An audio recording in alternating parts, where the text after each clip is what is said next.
Hello guys, welcome back to our channel How To Tutorials.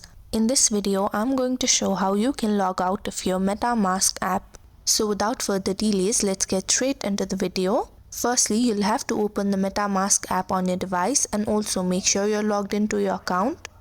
Here we're on the home page of the MetaMask app. Now on the bottom right corner of your screen, you can see the settings icon.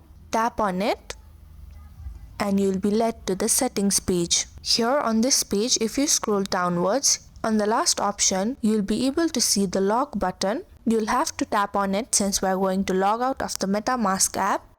Then you'll be able to view this pop-up asking if you're sure you want to log out of the MetaMask app. Tap on the yes button.